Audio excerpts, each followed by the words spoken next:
let's go around the horn and find out what's going on with you guys.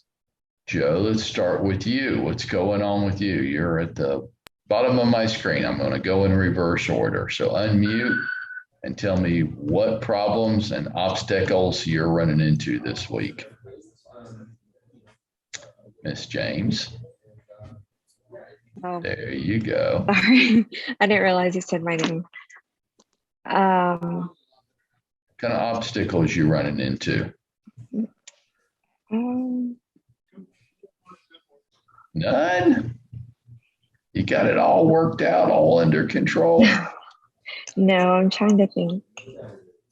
I guess like making videos, I have a hard time with that because I feel like I judge myself too much and I don't post them. Okay. All right. Good. That's fair. Anybody else feel that way? Uh-huh. Do you not need to make any money? I do. You do. You have bills to pay. Yeah. Oh, okay. Well, then you have a choice. I Mhm. don't know how to, I'm not going to say, oh, just take a deep breath, swallow hard, and do it anyhow.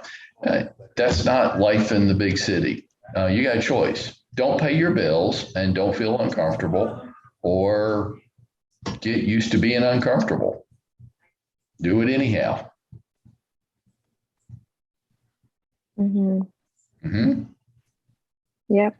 So, like, here's some harsh truth and reality. Okay, nobody cares if you're uncomfortable. You're. So, how old are you? 25. 25. Okay. So once you turn 18, nobody cares anymore. Suck it up, rub some dirt on it, go. Okay. That's how you do it. Everybody feels uncomfortable. Everybody feels the same thing. The difference in between people is some do it anyhow and others crawl under their bed and suck their thumb. You get to decide.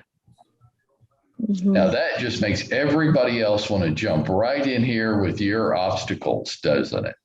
Trevon, Yes. let's go to you. What's getting in your way this week? What problems are you having? So buyers seem to be changing their minds a lot, and maybe I'm not doing such a great job with, I guess, selling the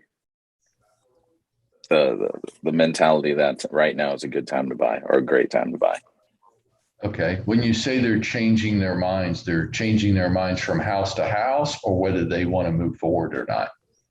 whether they want to move forward or not. Okay. All right. And Tracy, you're running into that too. Okay. Okay. So between the two of you, let's dive in there because if y'all are running into this, other people are going to if they haven't already. Can you give me an example, Trevon, of a situation? Yes.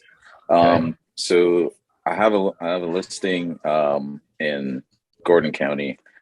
There was a lady who called me about the Holy listing. shit. You She have what? A listing where? Daresville.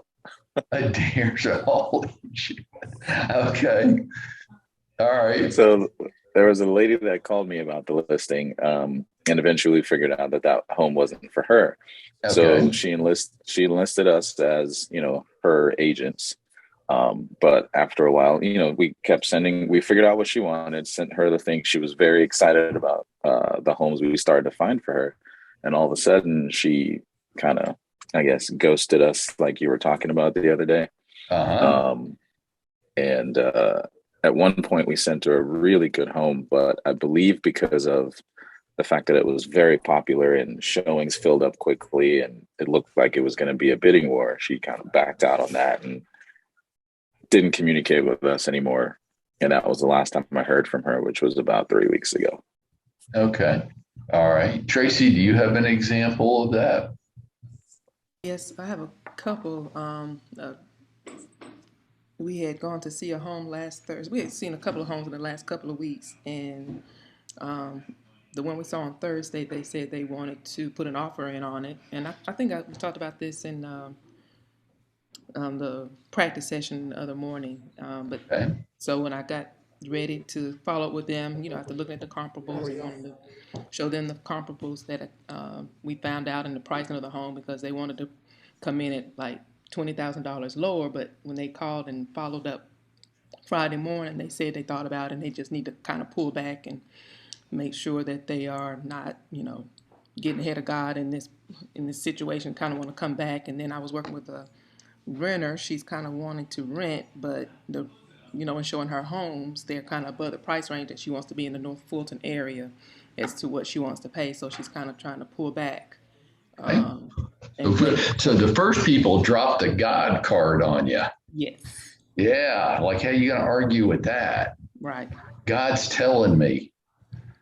I love it when people say that. Yeah. Because I dive right into that. God's telling you. So like, how would I know that he's telling me something? Right. Like, did he send you an email or a text, or, hey, this is God. I don't want you to buy a house right now. Yeah. I'm teasing with you. Don't do that. That would be Right. offensive to people. But when they say things like that, what are they really saying to you?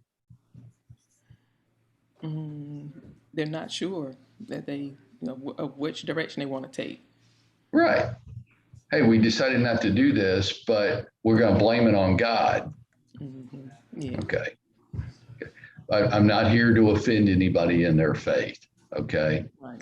But when people say that to me, I don't know that they really heard the voice of God, other than they are uncertain and tentative. Yeah. Okay. So for both of you, here's what I would share with you. It's important to understand the psychology of buying. Okay. So what are people afraid of? Making the wrong choice. That's right. That's right. Hey, everybody, Manuela, you're married. Yes. Do you remember the day you got married? Yes. Were you nervous? No. You weren't. It was my third time around. You're totally screwing up my analogy here. You're supposed to say yes, because everybody's nervous when they get married. What are they nervous about? Commitment. Well, what's the problem there? If this is the person you love and want to spend the rest of your life with, why are you nervous? That's just the way it goes. You're doing something different that you don't do every day. So you're nervous because it's not a normal thing that you do every day. I get it. So because you don't get married every day, that's why you're nervous? I think I'm supposed to say yes. That's not why you're nervous. It's not why people get nervous. It's not why they're scared. The fear of loss overwhelms any opportunity for gain. People make or don't make decisions out of fear. You need to know this about your home buyers. They're all going to go through what's called buyer's remorse. It's a very real emotion. Everybody goes through it. They go through a period of time where they go, holy shit, what am I doing? I'm going to marry this person. I'm going to have to live with them every day for the rest of my life. What if somebody better comes along? People think that. Most people, no, everybody thinks this to some degree. Well, what if this is a mistake? What if I meet somebody else? What if I change my mind? What if? The fear of making a mistake is much bigger than the opportunity of getting married. It doesn't last. It's called, in that scenario, it's called cold feet, right? And the advice that people are given is, oh, you're just getting cold feet. Don't worry about it. Well, and what people are saying is, you're going through a temporary emotion right now where your mind is running off with all the eventualities of how you're going to get hurt. Now, look, here's another thing about this. It's really important to understand, or you won't be able to help people through this. It's called parental voices. And most people, if you have children, Don't do this. But most people grew up with harsh parental voices. Tracy, here we go again. You always do this. You always leap without looking. These, what were you thinking? Why didn't you ask somebody before you did it? Here we go. Right. They grow up with these voices. And when they become adults and they start making big decisions in their life, this is where it kicks in. Getting married, buying a car, the bigger decision, the more the voices start playing inside their head. And the voices work like this in their internal dialogue. I don't make good decisions. I make bad decisions.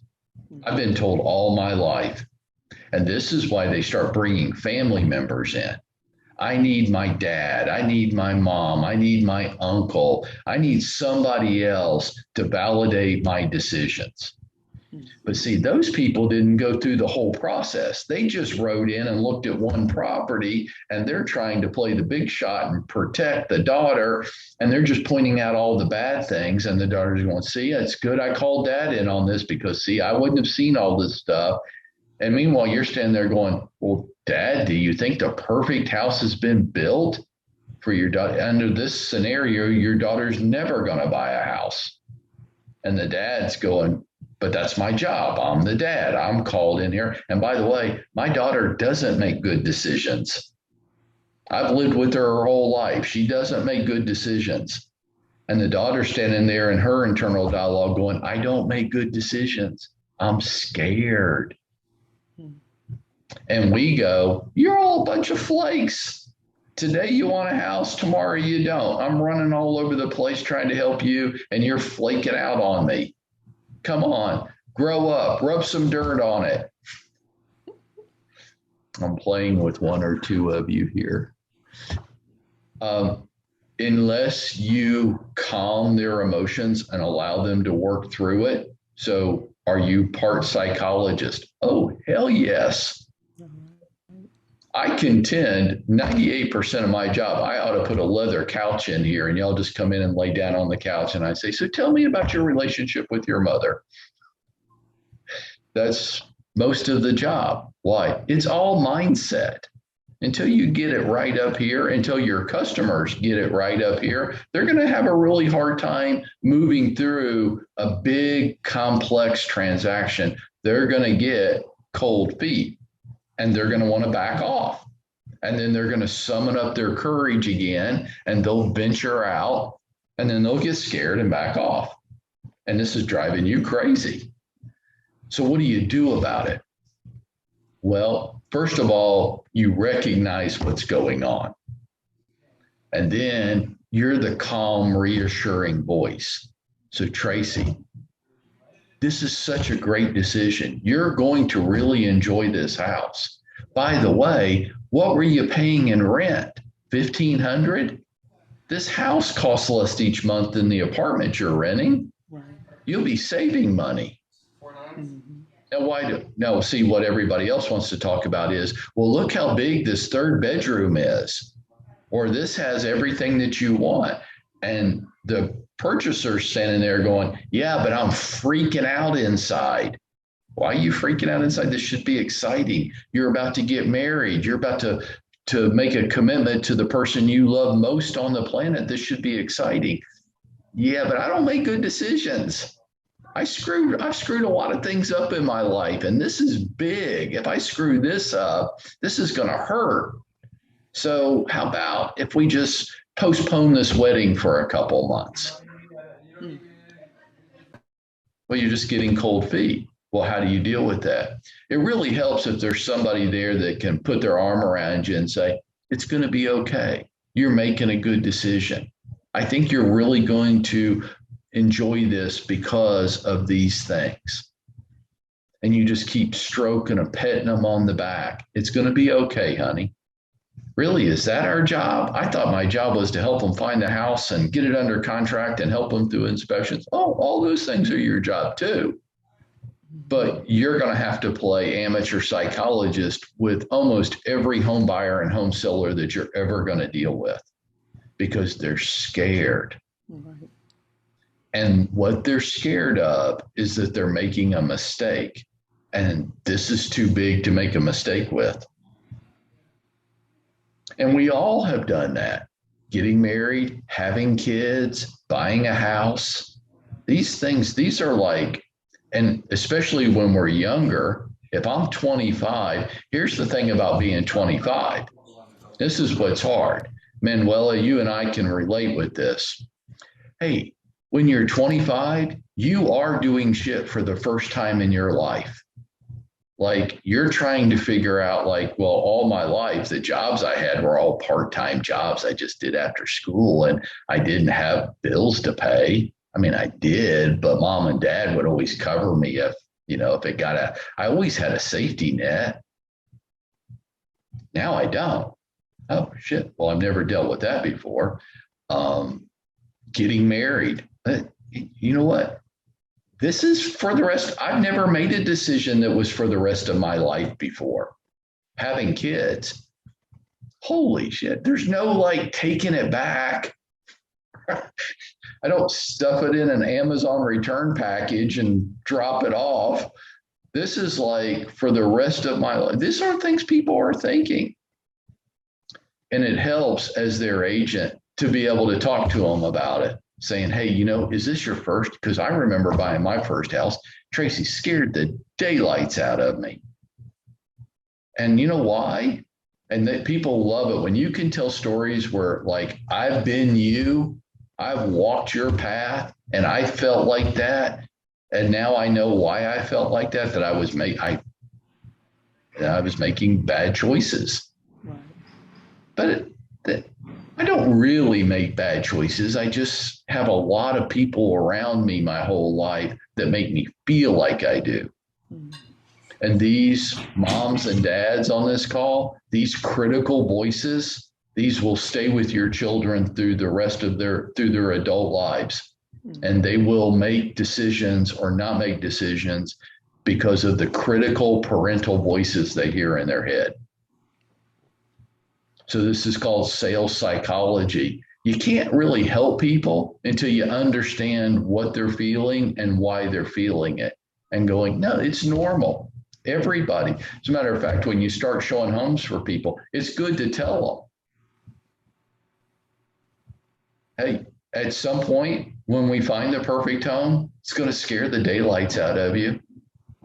Just know it. When it happens, call me, tell me about it.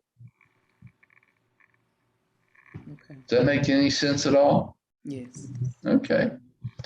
Jasmine, what demons are swimming around in your head?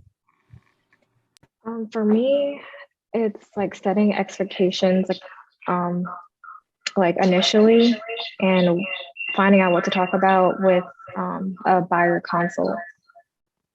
Okay. What do you mean a buyer consult? Like where I try to get them to sign the exclusive agreement. Oh, this is so great. I love it. Did you take a class? Yes, I did. And they taught you this? Yes. Yeah, they're full of shit. Okay. So if you're a little stuck with this stuff, it's because it's total crap. You're not going to have any buyer consult where like they come into your office and sit down and you explain the process with them and how you work, and they sign this commitment to you. And then maybe your lender comes in and they make their loan application right there. That just sounds awesome, right? Like I have a process. And this is, if you're going to work with me to buy a home, this is how you have to do it. And if you won't do it this way, I don't show you homes. And I would say, that's fine, sweetie pie. Thanks for your time. Got to go. Click. If you ever get somebody to do that, please let me know because I want to come watch. That's not how it works. And you guys, like I said it this morning, so please endure it again, because I think all of you are here this morning. These classes, look, we have to take them. We do. We have to keep up our CE credits. I would take them online and I wouldn't pay any attention. Just complete the damn course and don't listen to anything they say. Don't listen to anything they say. It's all a bunch of shit. These are being taught by people that couldn't sell a house themselves. Why do you think they're teaching CE classes? What do you think somebody doing that makes every year? It's like nothing, because you aren't willing to pay anything for it. So they don't make anything. I mean, we have a school here and I shut that shit down. Boom. And people said, well, where did so-and-so go? I'm like, who cares? I don't know where they went. I don't care. I don't know why you do. Why? Because the only people, we ran CE classes every day. And then the professional class takers in our company sat in there every day because it makes them feel like they're working. Well, I'm so tired. Well, you just take CE classes all the time, and it's all a bunch of shit because it's being taught by people that couldn't sell houses for a living, and they still have bills to pay. So they become educators. I just had a call with our corporate office this past week, and they said, you know, Mike, your company is really underutilizing the C21 university. And I'm like, we're not underusing it. We're not using it at all. And they're like, well, why? And I said, because it's all a bunch of crap. Those people don't know what the hell they're talking about. They'll say things like that to you, and it'll sound good. And I want you to let me know if you ever, in the rest of your career, ever get a home buyer to agree to go to do that. If you do, I'm going to bet $50 right now that they're related to you. So yes, my brother would probably do whatever I ask him to do, but nobody else. Working with home buyers works like this. It's on the fly. It's on the hood of your car. You're blowing and going. And you work conversations into the process. Because what do the home buyers want? They want to look at homes. They don't want to come into your office and go through a pre-showing interview process. They're not going to do that. They want to go see this house. Are they qualified? That's your job to figure out. It's not your lender's job to figure out. Your lender is so far down the road in the conversation at this point, and this is the crap that y'all are taught. They're never going to let me do this foundation Zoom again. They don't let me. We all have to do a code of ethics class, right? So by the end of this year, I think, the last time we had to do this 2 years ago, we had a class here on site. Well, we might do that this year if we can, if they don't tell me and sneak it in. I walk in the middle of the class, and this is like a 3-hour class. I'm like, guys, I can do this whole class in 10 seconds. Don't get caught. Now let's go back to work. And I thought that was funny, and the instructor didn't think it was funny at all. Working with home buyers is on the fly. It's the hood of your car. Jasmine, so does this look like a house that would be interesting to you? Unmute and play with me here. Yes, this is interesting. Cool. Well, I do have some time available on tomorrow afternoon. Would you like to see it maybe at 1 or at 4? 4 o'clock. 4 o'clock. Okay, great. How about if we plan to do this? I'll plan to meet you in the driveway.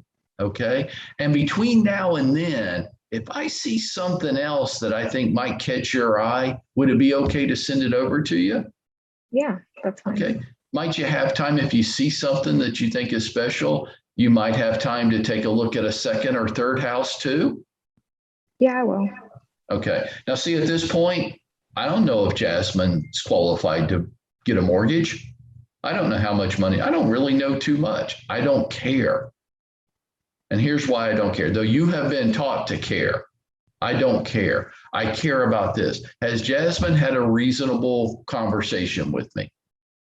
Is she cooperative in the conversation? Because if she's a jerk, then I don't want to work with her. But see, if I try to qualify her now or get her to pre-qualify with my lender, she's not going to be willing to do that. because she doesn't know me. I don't have any standing or credibility to start telling her what to do. She's going to resist and she's going to ghost me because that's not what she wants right now. It's what I know she needs, but she's not willing to hear it.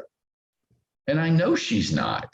She just, home buyers, the fun part of home buying is the shopping for the homes. Everything else is a pain in the ass. And she doesn't want to do the pain in the ass stuff until she gets excited about a house. And we go, yeah, but that's backwards. Of course it's backwards, but you aren't changing their behavior.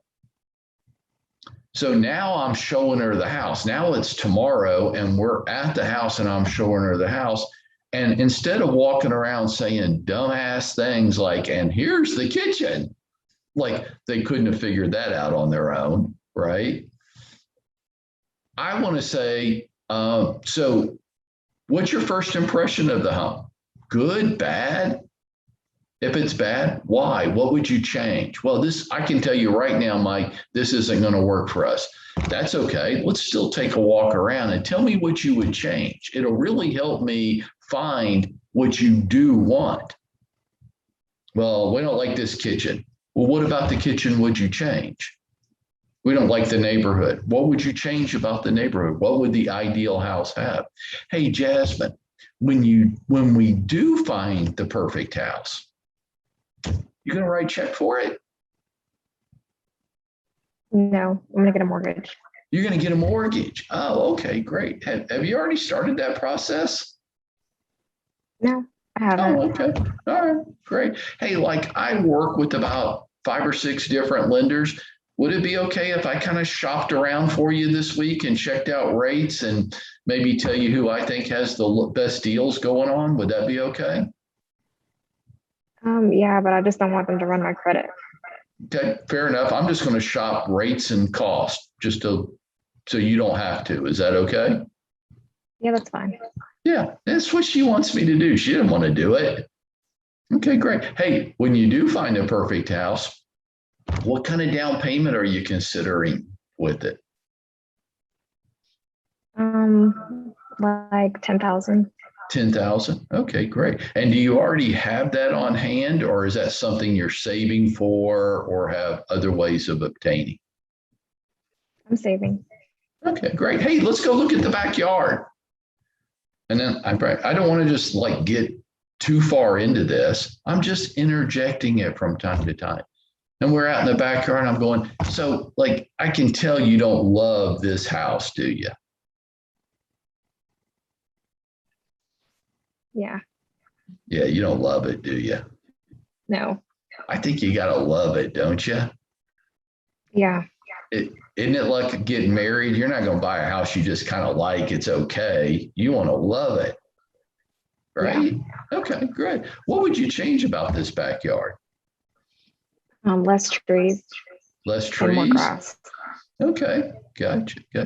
Hey, when we find something like that, what's the best time for you to move? Is there a perfect time? Yeah, like springtime would be perfect. Springtime. Okay, great. Why springtime? Why would that be the best time? Is that when your lease is expiring? Yeah, it shouldn't expire like in the fall time. So I think looking in the spring would be more. Okay, so your lease doesn't expire until next fall. Yes. Okay, now what everybody's thinking is, see, Mike, if you had brought her in for a pre-showing interview, you would know that and you wouldn't be out showing homes today. Hey, that's not true. I'll still give her a free showing because maybe she's lying to me. Maybe she's playing poker. Maybe she's a tad defensive and saying, don't try to rush me into anything.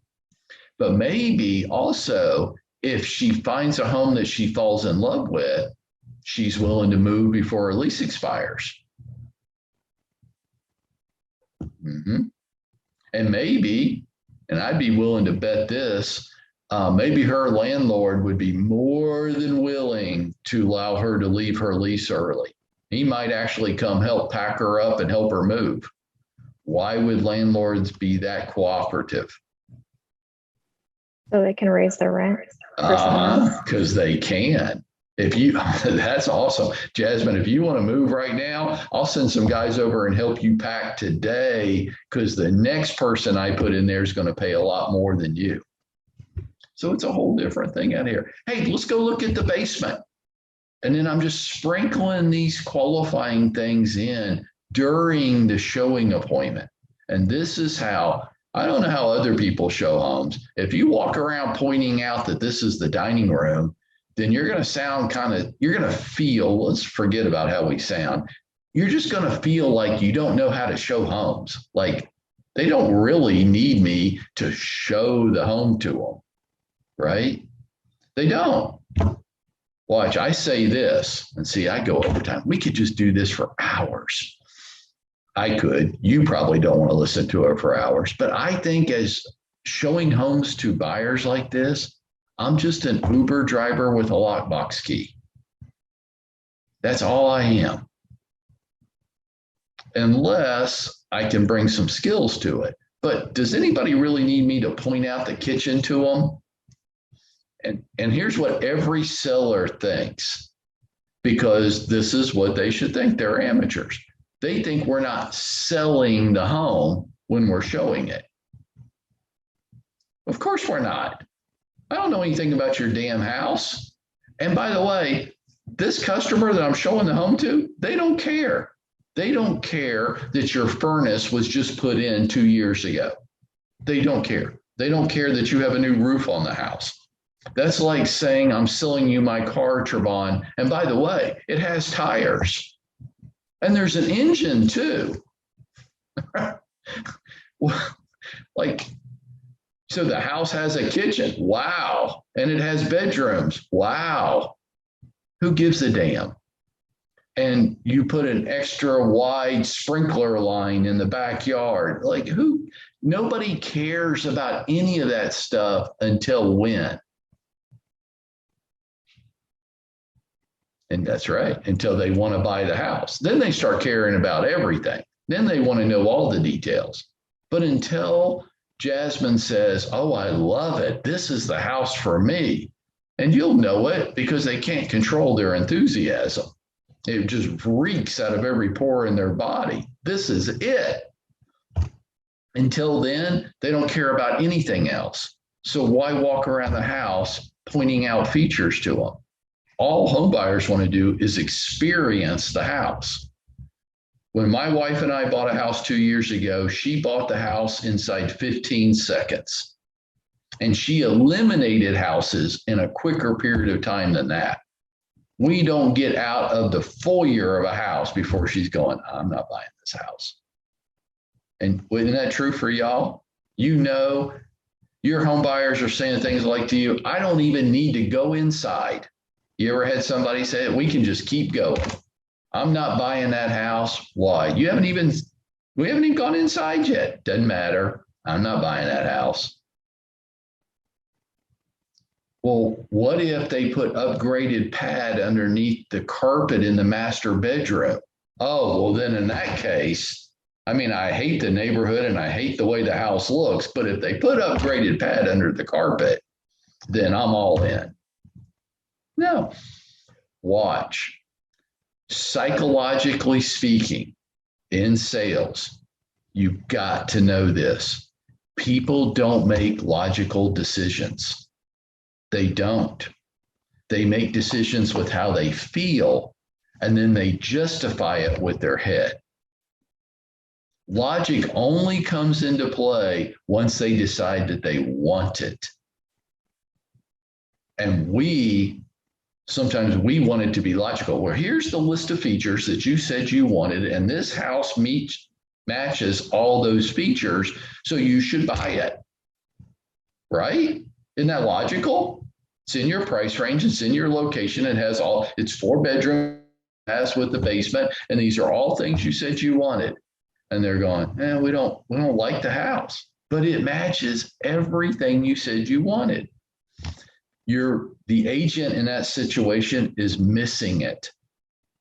They don't have an emotion about that house. And this is why smells are so important. So if you have a listing and it stinks, nobody's going to buy that house. And it could stink for very legitimate reasons. Have you ever been inside a house where it's got a cultural smell to them? So maybe they're from a culture where a lot of spices are used in cooking. Look, I owned a house like this one time where the previous people used a lot of spices when they cooked, and they kept the spices in a pantry. I could never get that smell out of the house. We did everything to get rid of it and could. And that when I think about that house, that's the first thing that comes to my mind and my wife's is, oh yeah, that house stunk from the day we move in to the day we move out. If a house stinks, it's hard to sell. Why? It's emotion. And smell evokes emotion out of people. If you have your house for sale and it's perfect for me, and I walk in to look at the house on a showing, and you've been cooking black-eyed peas, if I don't vomit on your floors, I can guarantee you I don't care how great the house is and how low the price is, I'm not buying your house because I hate black-eyed peas and the smell makes me sick. It's all emotion. People feel it. And once I want it, then I justify it. The house that I own right now is exactly it. We drove past that neighborhood 3 times, and 3 times I looked at my wife and I said, we are not living. She goes, but there's a house in there that I really like the pictures. I'm not living there. I'm not living there. It's traffic hell for me. If I was to draw a circle around the one place in Atlanta I could not live, that would be where it's at. And guess where I live? Because we're driving home after looking at a house and we don't like anything that we're looking at. And Jane says, why don't we, the house is vacant. Why don't we just stop in here since we're driving right by it and just take a look at it? And I go, okay. Oh, critical mistake. Open the front door. My wife goes, oh. And that was it. Working with home buyers, if they go, oh, and I told her 20 times, don't say anything when we're inside the houses because people are recording this shit. You have to assume that they are. Oh, now, this is what I'm talking about. We're not even in the foyer yet. We're still standing at the front door. And now the rest of the time, why do I live in a house that I said I would not even consider? Because I liked it too. It was a good fit for us and what we were looking for. We liked it. So now I start going, well, if I leave for work early enough, the traffic wouldn't be that bad. So now I'm going to start justifying it, right? If I buy that car, I don't need it, but I'll get better gas mileage, right? I won't have to buy new tires. I won't have to do any more repairs on this current car. These are all rationalizations so that I can go get what I want. Every home buyer you ever work with the rest of your career, you watch for the emotional cues, both positive and negative. When they start getting scared and backing out, they're afraid. And that's when you say, hey, let's go to a Starbucks and get a cup of coffee and chat for a few minutes. And then you just sit there and talk to them and you go, buying a house, that's a big, scary thing. I know, because it was for me too. But like we've talked about this, right? Where rates are right now, it's such a great opportunity for you. And that's not even considering the interest deduction you're going to get on your tax returns, right? Plus, homes are going up 20+% a year right now. Plus, you'll get the appreciation. So all these things make it a really good decision, right? And now I'm going to leave you with this because like I do, we're way over time. I can't help it. I just like this so much. And I want you to like it too, because there's so much opportunity available to you. But let me leave you with this. Stick this in your back pocket and pull this out whenever somebody starts getting scared. Jasmine, I would never want you to do anything that made you feel uncomfortable. Okay? So if you feel uncomfortable, you tell me, we're not going to do it. Is that fair? Good. Yeah, that's fair. Good. Hey, people love that shit. Okay. That's your little card. You just pull that out. They're getting scared. Trevon, we're never going to do anything that's going to make you feel uncomfortable. Okay. So you just raise your hand, you tell me, and we're getting out of this in a heartbeat. And even in these offers, we're going to build a number of contingencies in here. So if you change your mind, we can get you right out of the deal. Is that okay? Okay. Hey, I'm your friend in the real estate business. I got your back. I'm not going to let anything bad happen to you. Okay. Okay. Sorry for the overtime. Let's go to work.